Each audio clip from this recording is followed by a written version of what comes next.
പിന്നെ വൈകിട്ടായപ്പോൾ ഞങ്ങളൊന്ന് CCയിൽ പോയിട്ടുണ്ടായിരുന്നു. മിറർ കണ്ടാൽ പിന്നെ ഒരു വീഡിയോ മസ്റ്റാണല്ലോ. അങ്ങനെ ഞാൻ ട്രയൽ റൂമിൻ്റെ അവിടെ പോസ്റ്റ് അടിച്ചെന്നപ്പോൾ ഒരു വീഡിയോ എടുത്തു. അത് കഴിഞ്ഞ് ഞങ്ങൾ പൈനാപ്പിൾ കഴിച്ചു. നല്ല ടേസ്റ്റ് ഉണ്ടായിരുന്നു കേട്ടോ. പിന്നെ ഞങ്ങളിങ്ങനെ ഇരിക്കുവാണ് ബസ് കാത്ത്. ഞങ്ങളുടെ 5-ാം നമ്പർ ബസ് എപ്പോഴെങ്കിലുമൊക്കെ ഉണ്ടാവുള്ളൂ. അങ്ങനെ ഞങ്ങൾ ഇതേ കോളേജിൻ്റെ അവിടെ ഇരിപ്പുണ്ട്. എല്ലാവരും വീട്ടിൽ പോയിട്ടുണ്ട്. ഞങ്ങൾ മാത്രം എന്ത് ചെയ്യും, വേറൊരു മനുഷ്യക്കുഞ്ഞില്ല ഇവിടെ. പിന്നെ ഞങ്ങളുടെ 5-ാം ബസ് വന്നു. ഞങ്ങൾ ഗുലാബ് ജാമുൻ തപ്പി നടക്കുക കേട്ടോ. അങ്ങനെ ഞങ്ങൾ അവസാനം തപ്പി മാർട്ടിൻസിലോട്ടാണ് പോകുന്നത്.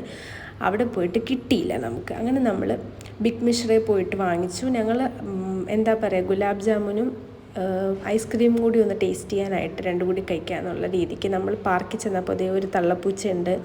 പിന്നെ അവരുടെ കുട്ടികൾ അവരുടെ ലൈഫ് ഭയങ്കരമായിട്ട് എൻജോയ് ചെയ്യുന്നു. അങ്ങനെ ഞങ്ങൾ ഗുലാബ് ജാമുനും ഐസ്ക്രീമും കൂടി ടേസ്റ്റ് ചെയ്യുവാണ്.